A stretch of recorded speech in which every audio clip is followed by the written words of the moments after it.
Boxing Truth here. Let's bang out this Jeff Horn video.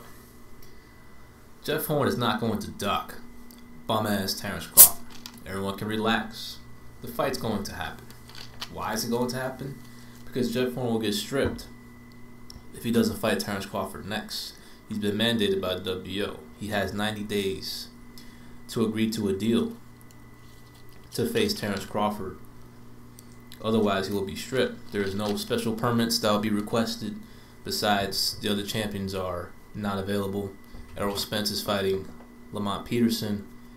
Keith Thurman is going to be fighting perhaps Jesse Vargas in the first quarter of next year against a comeback opponent at least. There's no elite challenger out there that Jeff Horn could fight. So this is the fight that's going to happen next. The question is it really going to take place in Las Vegas? And most likely, Bob Arum is going to get his way. He's going to place the fight in Las Vegas. They're going to agree to a purse. And going by Horn's team, they're not going to fight Terence Crawford for what they've been earning in their past couple of fights, which is $1 million in Australian money, which results to $750K US dollars. And I totally agree with Jeff Horn. Why should he come to the US and defend his title against his mandatory challenger in Terence Crawford for less than a 7-figure payday? So it's going to take some doing. It's going to take a much more significant purse. It's going to take over a 7-figure payday. And I'm pretty sure Bob can provide that. This $5 million offer, about $4 million in US dollars that's being thrown out there, Bob Arum is saying it's not true in his interview with the Boxing Voice. Besides, I don't even think that money will be available for this type of fight. This is an ESPN level fight. This is not a pay-per-view fight. Terence Crawford is not the biggest draw in the United States. Jeff Horn is not a draw outside of Australia. So a $4 million purse, that's pay-per-view type money.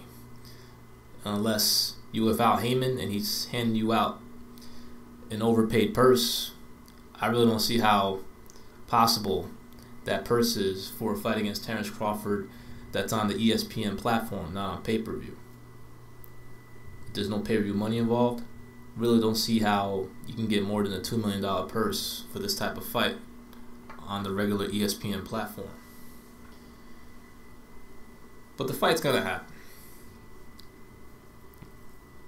And most likely will take place in Las Vegas. Bob Arum is going to protect Terence Crawford. He doesn't have a multi-fight deal with Jeff Horn.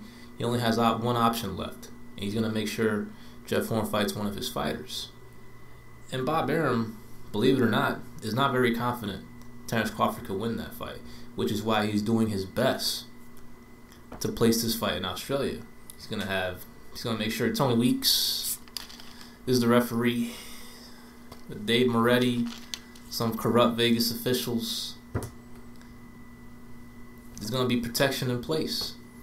But I'll be a little surprised if Jeff Horn's team don't stand their ground and try their best to make this fight take place in Australia. Perhaps they can get a bigger purse if they was to fight over there. Maybe the Queensland government will provide terms to Bob Arum that makes it very hard for him to refuse. Maybe there's more money in Australia. That remains to be seen. But Las Vegas seems like the likely setting for that fight. And Jeff Horn is very keen on the matchup. Wants to prove the American boxing fans wrong. All the media that's pretty much just giving it to Terence Crawford, that already crowning him as the welterweight champion. Articles being written that Horn is just a stepping stone for Crawford. But the thing is, a lot of American fans are just very clueless about Jeff Horn. They're not aware of his abilities, not aware of his upbringing and the matchmaking he was going through when it comes to his development as a prize fighter. He's been a more successful amateur than Terence Crawford. Horn's trainer Glenn Rushton is right. Crawford is beatable. Crawford lost 12 times in the amateurs. And here he is being anointed as pound for pound #1 when he couldn't even make the Olympic team. When Jeff Horn had a more successful amateur run than he did, everyone's appointing Crawford as #1. The fanboys, the media, even Floyd Money Mayweather has him as his pound for pound #1. So he's saying that Crawford is better than his PBC. He's better than the welterweights of the PBC, who are his stablemates. They're all involved with the same universe. And yet, he's appointing a top-ranked fighter, Terence Crawford, as pound for pound #1 over those guys, which is a little surprising. The thing is, Crawford is beatable. He's been matched correctly in his 32 fights. His biggest win to date in terms of performance and the result was Julius Ndongo. The most credible fighter he beat was Victor Poso, a fight where he stunk the joint out. Got some weak knockdowns in the process and predetermined scorecards to crown him as champion and brainwash the American public that it was a whitewash. If you watch that fight very closely, you actually will see a competitive fight. So Crawford, who failed to make the Olympic team, 12 losses in 60 amateur fights, taking L's to Saddam Ali and Jerry Belmontes, and he's already being crowned as pound for pound #1. Already being crowned as the welterweight king. Seems like Crawford doesn't have to do much in order to get this recognition. But y'all gonna be in for a surprise. Bob Arum's already revealed to the public that this is gonna be a very competitive fight. And yeah, he's a promoter. It's his job to sell the fight, but he's being truthful about this fight. He's not very, very confident Crawford can win, which is why he's doing his best for this fight to take place in Las Vegas. And let me talk about why this fight may be in Las Vegas compared to Pacquiao going to fight Horn. There's a reason why that is. One, Crawford is not as expensive to pay in terms of purse money when it comes to Manny Pacquiao. Pacquiao wasn't producing the same numbers in the United States as in years past. In prior years where he was generating a lot of money. Those days are gone. So in order for Bob to pay Manny an 8-figure purse, he had to go to the Queensland government, the Horn people that supported the event, where he got a very subsidized purse of at least $10 million reported. That purse money wasn't possible in the United States, since nobody in the United States at the time knew who the fuck Jeff Horn was. So in order to pay Pacquiao's purse, he was forced to go to Australia. Manny tried to bump the plans, tried to fight Amir Khan. The fight couldn't go through, so he settled for Jeff Horn since that was the biggest option on the table. Even over a Terence Crawford fight. This is what people don't realize.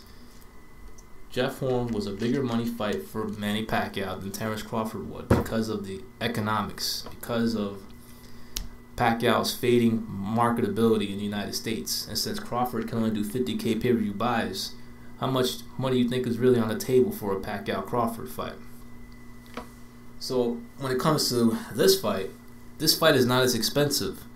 I don't expect either guy to make more than $2 million in prize money in terms of guaranteed money when it comes to this fight. It's not a pay-per-view fight either. And there's no Queensland government backing the event, funding the event. It's ESPN paying a certain amount of money and other revenue streams supporting it. But the fight's going to happen because Jeff Horn really has no choice. I'll be shocked, disappointed, if Jeff Horn was to vacate his WBO strap to fight old-ass Anthony Mundine. Mundine, who is irrelevant, hasn't won a fight in 3 years. I understand the logic. He will get bigger prize money to fight Mundine in Australia, since Mundine is one of the most successful fighters when it comes to revenue over in Australia. If you Google the richest boxers in the world, surprisingly, Anthony Mundine will be on that list. He's made a career despite having any significant fights in the United States. But he's been able to find rivals, like Danny Green, for instance. to have this career that he's had. But he's irrelevant. Hasn't fought at 154 pounds in quite some time.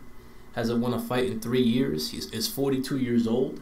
And the fight will still be very difficult to make anyways, since Moudine's going to insist he's the A-side in that fight. And what's Jeff Horn going to be left with if he vacates his strap?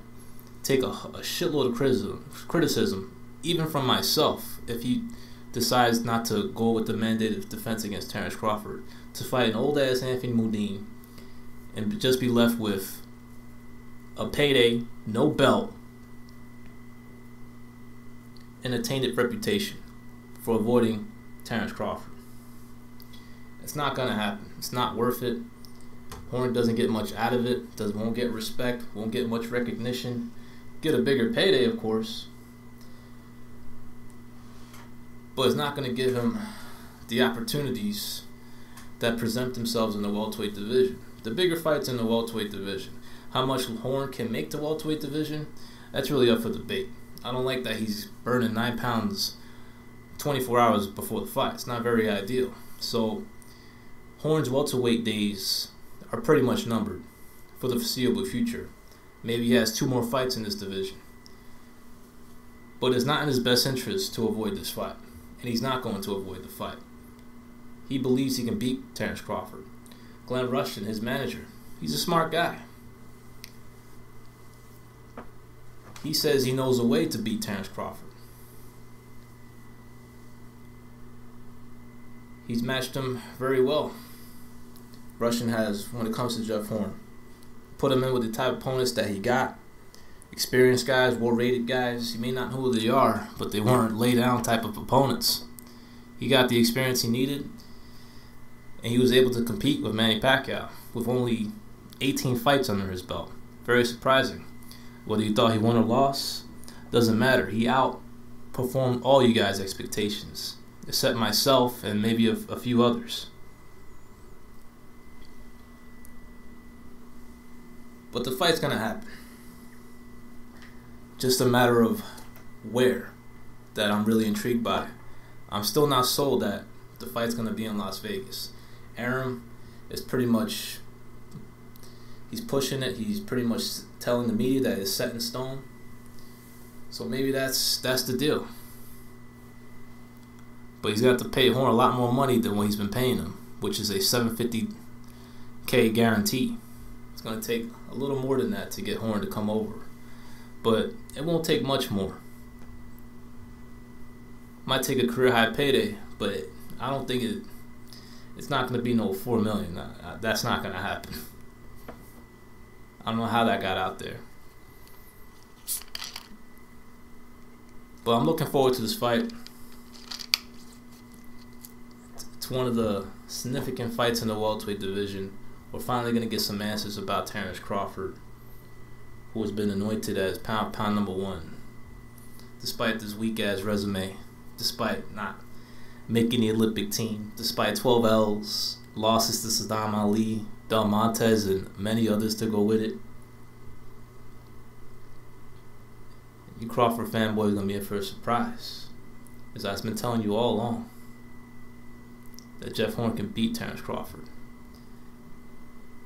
It'll be set in stone if the fight is in Australia. But I still have much confidence that Jeff Horn will come to Las Vegas and whoop Terence Crawford's ass and retain his WBO strap for the second time. This is Boxing Truth.